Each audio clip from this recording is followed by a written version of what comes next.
Is this trick-taking game worthy of honor, or is it full of ruin? Shards of Creation is a new trick-taking game set with characters from Brandon Sanderson's Cosmere. If you are a fan of Sanderson's books, like I am, then no explanation is needed. But to those who don't know, the Cosmere is a shared universe where different stories he has written take place. In this universe, the godlike figures who hold enormous powers are called shards and are depicted artistically in this trick-taking game. Now for the game. The quick overview of how it works is that you choose 4 or 5 of the 8 shards provided, depending on the player count. A shard is randomly chosen to be the trump suit each round, and each shard brings its own cards, trump abilities, card powers with special actions you can take during the game and at the end of each round, or affecting how your scoring area is scored. Whenever you win a trick, you choose one card from the trick to keep in your scoring area.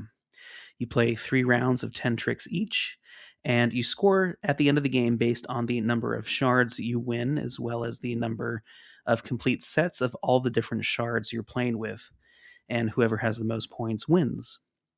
Thematically, I think this game is really cool. You have shards like Preservation having pretty much the same number on each of the cards that he provides, except for one, which really harkens to the book. Of course, no spoilers will be mentioned.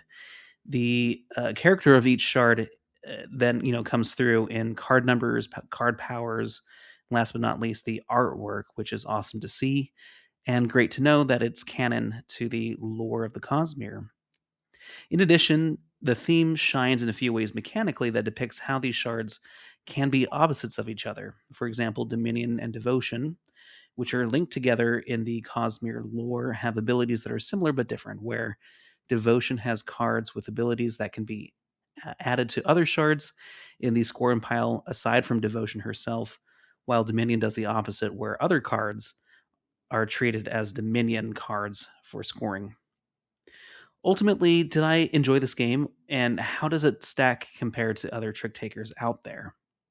Usually, I would first turn to a peer review when I do my reviews and mention what other people have said about this game. But since it's so new, going straight to retail without a Kickstarter or anything like that, comments are sparse about this game.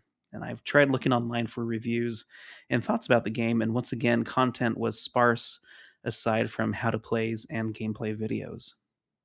So my thoughts about this game is that it's a fine trick taker. It doesn't do anything too crazy or unique, and so it's not one that I would find compelling in and of itself to come back to over and over again. And I think that's why this game is perfect. And let me explain. When hearing about this game a while back, I remember finding a video by Brandon Sanderson where he mentioned that this game was coming out and why he wanted this game to be made. To paraphrase, he wanted a game that was easy enough to teach others, particularly who are fans of his books, but perhaps not avid board gamers or trick taking gamers as well, to understand and play. To have a taste of something from the Cosmere in a tabletop experience, aside from the RPGs, of course. With that motivation and goal in mind, I think that this game nailed that goal in its approach to being a standard, unassuming, streamlined trick taking game that isn't too hard or weird for non gamers to understand, but still had some fun elements that a trick taking veteran might know how to utilize and exploit and still enjoy a trick taking experience for what it is. Now, I'm not an expert in trick taking games by any means, but I have played a few. There are over 3,000 games on Board Game Geek that are listed as having trick taking as a mechanism. And of those, I've played around 15 or so, not really counting ARCs, which kind of feels like a stretch in that regard. And I've enjoyed these games for what they are, but I wouldn't say that any of them are among my favorites to play of all time to play over and over again. I find them to fall into general categories as well. For example, trick takers that can be super competitive, like hearts and spades. I feel like you could play those games and potentially play them, for money. You have cooperative trick takers like the Crew and Lord of the Ring trick taking games. You have trick takers that are also more fun forward. Games like Skull King, which does offer a bidding experience, but it feels more like a party game to me, which is why I kind of like it. And you have simpler trick takers like Marshmallow Test that are made for perhaps younger audiences to include them in the experience and therefore are a little bit more fun forward. My thought is that Shards of Creation lands somewhere in between a competitive experience and a fun forward one, where the basics of trick taking can be explained fairly simply. They can be exploited a little bit for those once again those veteran players who know a little bit of strategy with trick taking. But there isn't a very unique catch or hook that makes this game stand out amongst its peers. Like, for example, how Cat in the Box has suits that are decided once you play the card, which seems to be a trick taking mechanism that is fairly different and unique.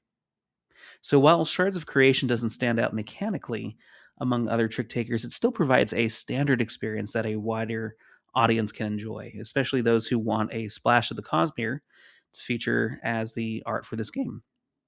I had a good time playing it with friends and family. It wasn't a bad experience by any means, but do go into it knowing that it may not deliver in a very unique or compelling way with its gameplay.